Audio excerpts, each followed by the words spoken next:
Hello and welcome to Jim and Ben's Movie Adventure. My name is Ben and with me this week is... Danny Ocean. I really thought you were going to pick Rusty. Rusty is the fan favorite in this movie. Like, he's definitely the coolest character because we watched Ocean's 11 remake, not original, but honestly, probably the one that these days most people are familiar with. So it's the Clooney version, if you weren't sure. Yeah. But before we dive into our stunning and sublime analysis and evaluation of Ocean's 11, why don't you tell us what happens to the movie, Ben? Quick synopsis this week. Danny Ocean assembles a team of elite thieves to pull off an impossible heist, robbing 3 Las Vegas casinos at the same time. With clever misdirection, high-stakes planning, and style to spare, the crew outsmarts the house in a perfectly executed con. I like it. I like how snappy that synopsis was. Look, we've had off mic words about the synopsises tightening up a little bit. Toit. Going to keep a tight ship here. So we've decided to do that. And then I have burned all of that goodwill by rambling for 30 seconds straight afterwards. So look, we'll get it next time, Ben. We'll get it next time. Why don't you give us a few facts about the film and then we'll dive in because I have a fair bit to say. Ocean's 11 was released in 2001. It's directed by Steven Soderbergh. Screenplay by Ted Griffin. Cinematographer Peter Andrews. Here we go. Starring George Clooney, Matt Damon, Andy Garcia, Brad Pitt, Julia Roberts, Casey Affleck, Scott Caan, Elliot Gould, Bernie Mac, and Carl Reiner. Music by David Buckley. Runtime of 116 minutes. Budget of $85 million. Domestic box office of $183,417,150. Quick bonus fact right off the top. Of all the international releases, what country do you think did the best outside of America? According to Box Office Mojo. I have no idea. Dazzle me. Japan at $51,987,627. It kind of just blew my mind. Like, you don't think of Japan as a massive movie market, especially for such an American film. Yeah, that is. Yeah. I'm like, is there a big gambling culture in Japan? I don't know. There is a big gambling culture in Japan, and that might explain it. Yeah, right. So, Ocean's 11, this movie was one where I have seen it so many times. Like, even this latest rewatch, I haven't watched it actually for many years, but I know it so well that every single scene was simply a refresher for me because this is one of those films from that era that I know pretty much beat for beat. Like, what's your Ocean's journey? I definitely have seen this multiple times. I've definitely seen this with you, maybe more than once. It's one of those, back in the day before streaming was synonymous with everything. This was one of those movies that if I just happened to get it while surfing the channels on TV, I'd stop and watch the rest of it no matter where it was. This movie is fun no matter where you join it in its story. It's such an enjoyable ride, and I think ride is such a perfect word for this movie. This movie is a ride. Like, and even it's like a theme park ride. Even if you've been on the ride before, the ride's still fun. Like, because it's comfortable, it's exciting, it's fun to see it all over again. I think as well, this is a movie that, for me, someone who loves cinematic techniques and who loves old Hollywood and all of that sort of thing, this movie always has something to bring to the table with pretty much every scene. There's a camera technique, there's something that they're playing with, that they're doing in terms of framing, in terms of mounting the camera on something that I go, that is really cool. That is super interesting. And there is like numerous examples that I can point to in this movie where I just go, that rocks. That's a great choice. It's an unusual choice. There's a lot of unusual choices in this movie. It's not like a standard Hollywood movie in that sense. But I mean, so some of the things that I'm talking about, when Danny and Rusty actually sort of first, come together in the story and find each other again just after they have the poker game with the Hollywood washouts. Timothy Oliphant's there, and That is a personal joke that most people won't get. It's not Timothy Oliphant in that scene. Ben does it to upset me. So anyway, So, and I shouldn't say washouts is a terrible thing to say. That's how they're presented in the yeah, movie, shall I just say. But after that, when they're actually talking together in the car, they do an entire sequence where Brad Pitt is driving and George Clooney's in the passenger seat, but the camera is mounted to the back of their convertible looking forward through the whole scene. And that's it. There's no coverage on the rest of the scene. And it's a really cool scene. They're actually driving, they're going through these streets, and it's not a normal way to shoot it. Or later, when you're looking at the demolition of the building and all of the people in this sea of people who are there to see the demolishing of the building turn, except for Matt yeah, Damon and is it Clooney? Yeah, it's it's Clooney Clooney. at that point in time. And it's just this really cool moment of everyone turns, hundreds of people, and then these two people don't. And there's moment after moment like that. The changing of the shutter speed when Matt Damon does his first, pickpocketing Yeah, in Chicago, all this sort of stuff, where if you're just someone who loves cinematic techniques, each scene's got something for you here that's a bit different, a bit unusual, a bit quirky to look at. And obviously that, even above the characters, the performances, the charisma that exudes from the screen, that keeps me entertained when I watch this one multiple times. this movie's visual style was a lot quirkier than I remembered. And you're describing it like I even had a flashback to, it's not the same visual style, but it had the same kind of stamp as like almost like a Wes Anderson type thing, right? Like Yeah. everything was very particular. It was slightly outside of how you would view the real world, but it kept things interesting. It's a movie that was so particular about its style and being stylish, particularly not just what you're seeing in the film, but how the film is presented to you. It is such a it's a fun film to watch. Like it is such a deliberate fun thing. And I can see the Wes Anderson comparison. Obviously Wes Anderson's style is Yeah, pushed to the limit, but just the idea that in this movie, for two-thirds of it anyway, the camera is almost always locked off. It's in a wide shot. There's symmetrical frames. There's very, very deliberate locked off tripods or with pans to either side. And all of that stuff is a little bit reminiscent of Anderson and what Anderson continues to do to this day. I would say Soderbergh is generally more just experimental, yeah. from movie to movie. He doesn't always do that. He did that this time, but he does all sorts of weird stuff every time he sort of steps behind the camera. And then the last act of this movie, when they're actually doing the heist, the camera language completely changes and it turns into a more dynamic, modern sort of cinematic camera language where the camera is orbiting around people and it's panning and, sorry, not panning, it's orbiting around people. It's doing dolly moves, and there's a lot of movement to the frame, much like you would see in a modern kind of blockbuster. But yeah, the first two-thirds of the movie and all the setup, we've got this locked off style. It's just really interesting to look at there. So The back third of the movie, like the heist, reminded me a little bit of, and again a little bit. These are like cinema languages, right? A little bit of almost a modern Mission Impossible movie, right? The kind of the changing perspectives, the following of different stories, the culmination in the kind of event. But yeah, it is. Yeah, look, I picked the movie for a reason. I wanted something very fun, very enjoyable. And like you, I hadn't actually watched it in a while, although I have watched it a lot. Um, it's just also like, it's one of those movies that attempts, and look, not all these guys were at the height of their power at the time, but it's one of these movies that attempts to pull together the mega cast and it succeeds. The mega cast doesn't always succeed, and this one does. And in such a way that nobody looks like they're left out, but nobody looks like they're pushed too much harder than the others. And it that's is pretty great too. that is really interesting too, because this movie was billed as all-star cast, right? And they do get away with it, and it's tricky. It's not an all-star cast. No, What they had, I would say, three legitimate stars, Clooney, and Pitt, and then Roberts. well, they had Clooney, Pitt, and Roberts, who were legitimate stars.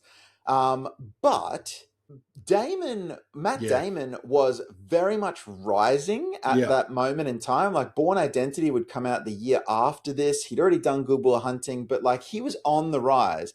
And, you know, Casey Affleck wasn't really a name at that point in time. Whereas you look at sort of Elliot Gould and Carl Reiner, and they were sort of old Hollywood. They wouldn't have been terribly expensive. So they got that all-star cast moniker for all the marketing and everything, but it's not really what I would say is very strategic cast, Yeah. because they picked some actors with some name recognition, some people who were about to break, and obviously they picked that well because those people did break, you know, very very strongly. But again, even Clooney at this point in time, in a way, this was his star turn, Yeah. really. Like he'd done some other things, but really, this movie was the movie that sort of announced, oh, he's a star. We're making him a star now. Because, you know, really, you look at his on screen resume, you know, we done yes, ER, of course, on TV. We don't say you're a movie star, right? When you do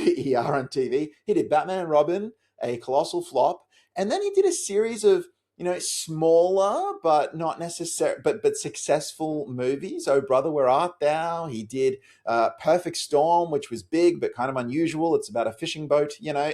These sorts It's of, much more about the storm. Like, yeah. So it's not like he's Tom Cruise. Do you know what I mean? Like but with this film, he kind of became that. Like this was the movie that said he is a movie star. he became We he became say the he is. Nespresso rep that he would grow up to be. Exactly right. We're saying he is, therefore he is. And look, of course, yes, George Clooney is a movie star. So I just think it's interesting. This was a movie where it's like Ocean's 11 and everyone's a star was really what the marketing said, and it's like not really. It was very strategic. We had a few genuine stars, and then we were very very clever with how we cast the rest of this thing. Talking about everyone being a star and that you have a deep knowledge of this film, do you know the two weird things about the credits in this film involving its No, stars? hit me. The first is Don Cheadle is uncredited Oh, because that's got to be a mistake. he had a No. dispute. He wanted to be above the title and he wasn't given it, so he chose not to be credited for the film. He is credited in the subsequent films. And the other one is Julia Roberts is credited as and introducing Julia Roberts as Tess. And it was kind of a little inside joke in that she'd just become the highest paid actress in Hollywood. All right. And they're like, and apparently when she was sent the script by Clooney, it had a $20 bill on it saying, "Hey, here's your fee," because she'd just started commanding $20 million a film at that Yes. time. Okay. So it was like this kind of little inside joke of like an introducing. Why would we be introducing Julia Roberts? Yeah, that's hilarious. That's great. So nice trivia. Well Yeah. Thanks, done. man. Look, in terms of the movie itself, so we've kind of talked about, I guess, the cultural stamp of the movie. By the way, if you haven't seen this version of Ocean's 11, do yourself a favor, watch the movie. It's fantastic. Um, what do you think of the movie? Like, what do you actually think of the movie? Like, structure, character, all that stuff, right? Look, we've kind of danced around it. In general, I really, really enjoy this movie. I enjoy the sequels too, but this is clearly the peak for me when it comes to these films. It's trading on a formula that existed before in various forms, and even 100%. Like this movie is a remake, right? It's a remake of a Rat Pack film, if I remember correctly, or that Rat Pack era type film. What I find really interesting about it, and I don't know if whether I'm missing it or not, the villain in this film isn't really a villain. He's just the guy who holds the keys. Like he's presented as not a bad guy, but he's also not like he's not someone our heroes have to take down for the greater good. Our heroes also aren't good guys. They're just more charismatic and entertaining. So you get this wonderful dynamic of your I'm a wrestling fan. I'll talk about it all the time. They're the charismatic heels. They're the charismatic bad guys. So you go for them. They're the Robin Hood. And you go for them because they're going against the man. And the man is the casino. It is Andy Garcia's character. And you don't like Andy Garcia because he is dating Danny Ocean's girlfriend or ex-wife. But that's like the motivation in this movie is delightfully petty, but it doesn't matter or get in the way of the story at all. It's Yeah, so wonderful. it's essentially, look, Benedict is presented as he's someone that you are told is a bad guy. Yeah, You are told it by many characters. And the things that we are told about him is, well, he hustled out, who was it? Elliot Gould's Elliot Gould's character, character. of his casino. Like, yeah, that's not great, but that's business. It's told by other characters, if you cross him, he'll come after you and he might, kill you, or he might take out your family. And again, yeah, that's not great. That's not good. But yes, do we see him being particularly villainous throughout the movie? No, he's a casino owner. He's trying to make money. He's trying to, keep his business going. He's humorless, but he's not strictly speaking villainous in the movie. But there's this bit of a shorthand because we're told constantly that Yeah. he is. I should say as well, I love this movie. I've seen it so many times. But if we were to pick at it a little bit, because why not? It's the internet. Yes, that's what we're here for. The idea that Danny and Tess, Yeah. right? This is thin. This is thin. This only works because it's Clooney and Julia Roberts, right? This is the only reason that relationship works, because once again, what we know about them is he's trying to win her back. She's even referred to as a prize several times in the movie, which is sort of like, okay, are you actually in love with her? Do you actually want her back? Or is she literally a prize, the same as $160 million in cash, which is the other prize that you're trying to go for? And then it's also what's her beef with him? Why did she divorce him? Well, it's kind of important. He didn't tell her that he was a thief and a con artist, okay? Yeah. He was not honest about that, and And she they were found married. out. And they were married, right? And she found out about it and then, subsequently divorced him. At no point in this movie does he apologize ever And for that, right? also, the way she found out is he went to jail. Yeah. Yeah. So the idea so he basically arrives back in her life, does not apologize, and says, the guy you're with, man, he's no good. He is no good. And I'm better. And it's like, oh, okay, well, are you sorry for how you behave? No. But you should come with me. You're gonna come with me, in fact, because I'm very charismatic, right? And this all works. This all works. If you wanted any other kind of testament to star power, it's the fact that George Clooney and Julia Roberts can sell that dynamic to the audience and make the entire audience go, I hope those two kids to get together. In real life, you'd be like, girl, get away from both those men. Exactly. Like, it's not like, and at the end, it's even worse because Tess comes up and she's like, basically says, oh, I was wrong and I'll wait for you. I'm like, you weren't wrong. You He's weren't going wrong to at all. jail again for doing the same thing he did before. He's going to jail again for criminal activity. So, but again, this is something that, well, it's the fiction of the film, right? It's why you enjoy the film, because you get the outcomes you want. And the outcome the movie tells you that you want is for those two people to be together. And because it is Julia Roberts and because it is George Clooney and they're both super duper charming, you're like, yeah, that's cool. And that is something where your cast is able to bail you out of a screenwriting problem here. And it didn't have to be a screenwriting problem. They could have peppered over it. They could have had this go any number of ways and used different lines and had him take a bit more responsibility. But the other thing that the filmmakers know is no one wants to see that. No one wants to see that. They want to see hijinks. They want to see crimes that are fun taking place, and they want to devote the screen time to that. So we'll instead, not spend a long time on their relationship, and we will instead devote the screen time to the thing that people came to see, which is the cool, bravado and the heist, if you like. And the heist is great. It's top 5 heists in films. Like it really is. Like, and it's because like all the puzzle pieces are interesting, right? You watch some heist films and you're like, oh, well, that wasn't necessary. They just needed to give that guy a bit, right? But even the surveillance guy, oh, Sorry. Do you know who? Okay, question. There are 11 people as part of this heist crew. Who do you think is the MVP of this heist? It's a trick question. There's two of them. I don't know. I think who's the MVP? I don't know. Chen's pretty good. Like, you The know, Mallory brothers do more things in this heist than anyone else. They are part of everybody else's part of this heist. They are this thing doesn't happen without them. They might not be the flashy ones. They might not be backflipping in a vault, but it relies more on them than almost anybody else. can I say they're also a plot hole though? Yeah, but Because they teleport a bit. well, not just that. It's like they are everywhere in that Yeah. casino, playing multiple different roles, not really hiding their faces, like all in the week leading up to the heist. That, like, because you say they're the MVP, I'm like, I don't disagree with you, but yeah, they're everywhere, and it's sort of like they should have been recognized.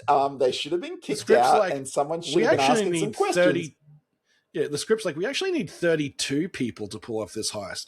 We'll just use the Mallory brothers a few times. Yeah, and it's great and it's hilarious, but yes, it is something that strains credulity, shall we say, with them actually being everywhere all at once all the time. So I also think, in terms of performance, Brad Pitt's great in this movie. Like, Brad Pitt Yeah. is yes, he's charismatic, but he's also just, he's got this really cool swagger, and a lot of comedy in the movie goes to Pitt. Like, he's very funny in this movie. You talk about the charisma of Julia Roberts and George Clooney. The charisma and chemistry between Clooney and Pitt in this film is off the charts. The looking at them and believing for every second of the film that they have a history that is as interesting as they're portraying is so important to this movie. Understanding that their shorthand, even not earned in the film, feels earned because of their chemistry, like, is so good. Like them, like when they have like a one-sided conversation. There's a film where a part where Rusty's asking questions and answering the questions himself, as if Clooney's character Danny Ocean is answering the questions.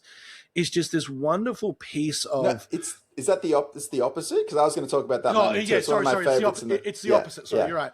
But it's such a wonderful storytelling piece. That scene is hands down my favorite scene in the whole movie, because it's just Rusty or Brad Pitt, and his head's on the bar, and the bottom half of his actual face is in his arm, and he's sort of staring into the distance, and it's just Clooney talking That's it, to Clooney, him, yep. and he's just doing it. It's literally like, so I think, what does he say? He actually is talking about yen. So I think I said Chen before, but his name's Yen. He said, yeah, yen makes 10. 10 ought to be enough, don't you think? Beat. Just wait. You think we need one more? You think we need one more? Okay, we'll get one more. Like, that's the whole scene. It's so good. And it's the thing that sticks in my mind the most about this movie. And again, that's partially, it's this combination of things. It's the way Soderbergh plays the scene too. It's all in one shot. It's a locked off camera. They don't do any coverage, and that helps to sell it. That there's just this moment that's taking place and playing out in real time with this comedy between these two people, and one of them is doing, on the surface, nothing in the actual scene. You know, it's that moment that everybody has experienced if they've had a best friend, right? Where you just kind of know what they'd say in the situation, so you just go with it. It is, as I said, it's a wonderful piece of storytelling, and really sets up their relationship as something that is special. You don't need to know the backstory. You don't need to see the prequel, because you just feel it. It is so good. Yeah, absolutely. And look, I feel like that is something that Hollywood will one day do. They'll be like, it's a prequel starring two completely different people, and we're going to go through Rusty and Danny, how they meet. And I'm like, I never want that movie ever. I feel like if we didn't get young Miles Teller playing Danny Ocean, we're not going to get the prequel. like that's who I picture as a prequel Danny Ocean. I just don't want that movie. I'm like, no, this is perfect. This can live. Like, so Yeah, look, the chemistry between the whole cast, the creative camera moves, and the different techniques, there's also a lot of layering and foreshadowing that they do, just part of the heist mechanics. The idea that there's these little things visually that are seeded in the movie that then pay off in the finale. The idea of the replica vault. You don't actually know what that is for quite a while. You see teasers of it, and then it becomes clear that it's a vault, but they're often just sort of talking on that as a set before you even really realize what it's going to be used for. And then it gets used for multiple things in the finale of the movie. There's the little shot of the air freshener that's in the SWAT van, and you see the air freshener shot long before you actually see that they've commandeered a SWAT van. All this little clever stuff that goes into the movie, that foreshadows it, that seeds it, that makes it really fun on a rewatch when you actually can see all that happen again. The vault stuff is really fun even on a rewatch, right? Because once you know the mechanics of the film, you're like, okay, yeah, they use them. But on the first time of watching this film, and even watching this one again, I was kind of waiting for the turn because I couldn't remember exactly where things happened. When they're just talking and putting chips away in the fake vault, or when they're practicing on the fake vault, it's really well designed in such a way of like, of course they have a fake vault to practice the heist. And then I remember watching it this time, there's a line of like, oh, so we're going to practice the heist here. And he's like, yeah, something like that. Yeah. And like, it's just that kind of little throwaway, something like that, where the movie clearly tells you there's something more. The movie tells you that's not just what this is, but it's such in a conversational, Danny Ocean is an untrustworthy voice way kind of thing. Like, he's trustworthy, but he's not, like, to his friends. Like, he proves that multiple times, like, even with Linus, right? So Linus is presented as, like, the heir apparent to their world. And even in the movie, they keep testing him. Wait, be patient. Or even when it comes to, like, his part of the heist and Danny's there and he was always going to be there, and he's like, well, you passed the test, you're here. Like, Yeah. it's like this kind of wonderful thing of like, Danny is an unreliable narrator, but for purpose. He does it for the purpose of the heist, not for just the confusingness of the film. I have one thing that I want to mention, because I don't mind looking stupid, and I'm sure that, you know, if anyone actually looks at this podcast and makes a comment, they'll tell me that I'm being dumb because I've seen this many times. But I think there might be a plot hole in the finale of the movie, and I'm like, I don't know how close you're watching it, but like I said, I've seen it a lot of times. I'm pretty sure there's a plot hole here. So when they send up the decoy bags, right? They send up the decoy bags, and Benedict's security gets the decoy bags out of the elevator and puts them into the van, which then they drive to the airport and blow up, right? Mm-hmm. I don't think there's any way for them to get the decoy bags into the real vault, particularly not filled with all of the flyers that they're supposed to be filled with in order to make it happen. Because Linus and Danny only have his tiny suitcase, which has foam cutouts for the things that they're actually actively using in the heist. And they get Yen in on the little wheelie tray thing, which doesn't have room for all those bags and all those flyers. So I think there is an impossibility with how they can supply the decoy bags. The film doesn't present, to my knowledge, any way that that's possible. You could definitely theorize and theory craft it, but with what's presented in the film, I think you're correct. There is no way that those bags are in that vault. You're right. It can't be in the container with Yen. It can't be in the briefcase. Matt Damon and George Clooney don't bring it with them. Like, yeah, They don't bring, like, 6 to 12 bags of stuff. because So I think it's a hole, but I'm someone, I could have looked this up using the internet many years ago, but I don't do that. I just watch the movie lots of times. Yeah. And then I go, no, I can't see it, man. I think it's a hole, Yeah, like people, I just quickly did a Google search. People on Reddit are theorizing that they were just in another chip container that was put in there by Bruiser, because you see that they do have a bit more access than that, but I don't. The movie doesn't say that. If the movie doesn't say it, you can't say it happened. Well, particularly when everything else is so carefully Yeah. constructed and you see literally every piece of the puzzle. Now, that's not really a criticism of the movie. I don't care. You're not going to pick that up till the fourth or fifth time around. The thing still absolutely plays. Because the SWAT can bring in the stuff that's exploded in the vault. It's just the stuff that goes in the van. Yeah, and the SWAT team doesn't come until they've already loaded up the other van, right? Yeah. Interesting. Very interesting. All right. Look, I that's agree pretty with much you. all Well I got to say. That's all I got to say on Ocean's 11. I don't know if you have more, but this is a good ride. I love this movie. Obviously, a couple of bits of it when you start poking don't really hold together, but they get through with a swagger and a smile, and it all plays pretty well for me. So, the only one last bit of fact I had, and it's one of those casting rumor facts. It was rumored that Luke and Owen Wilson were meant to play the Mallory brothers, but decided to do, I think it was Royal Tenenbaums at the time instead. So that was like, imagine those two. Like, I love that Scott Caan and Affleck did it, because they're supposed to be fraternal twins, but like they're just not alike at all except in personality. But the Wilsons would have been really good because they kind of look alike and would look like fraternal twins. That would have been, I would that say, banter would have been top tier. I would have said equally as hilarious. Do you know what I mean? Like, because I don't want to take anything away from, Scott Caan and Casey Affleck, but I want to see both cuts, right? Yeah. I want to see the Wilson cut as well. But look, why don't you tell the good people of the interwebs where they can find all of our alternate cuts of the rest of our podcasts? But, look, don't be too long about it, because we're on the clock here and people don't want to hear it, Ben, right? Here we go.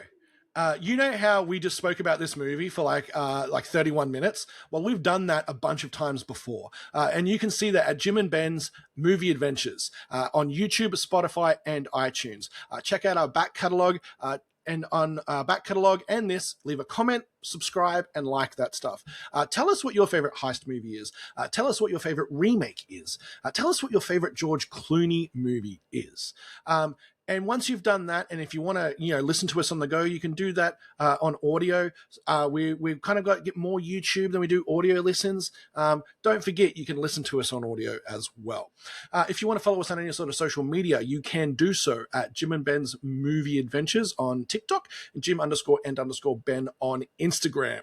That leaves us to, drumroll please, Jim, what is our next film adventure? Going different. I'm going different with this one. I'm going recent. And the reason I'm going recent is we're going to watch a movie that I haven't seen, that I was really excited for, and then it came and it absolutely just fizzled, and everyone has basically already forgotten about it. And I'm still over here going, I'm hesitant to look, but I want to look with a friend. I don't want to because I think I'll be too disappointed if I look alone. Jim, can I be that friend? You can be that. In fact, you have to be that friend due to the rules of this podcast, where you've got to watch the thing. So we are going to watch Tron Ares. That did fizzle, come and go, and I forgot about it. Right? All of these things are true. And I was super excited too. Well, look, I was super excited when it got announced, and then I will say I got the first murmurings of, I don't know about this, when the Jared Leto casting came through, and I'm like, look, I don't want to. You mean the best Joker on film? I actually like his Joker. Can I just say, I don't know. I had Morbius in my head, and I was like, I don't know. I don't know about this. It's morbing time. It's morbing time. But look, who knows? Maybe he's amazing in this movie. Like I said, I haven't seen it, so and we'll see together. So Tron Ares. I'm excited. Join us next week. See you, everybody. Bye.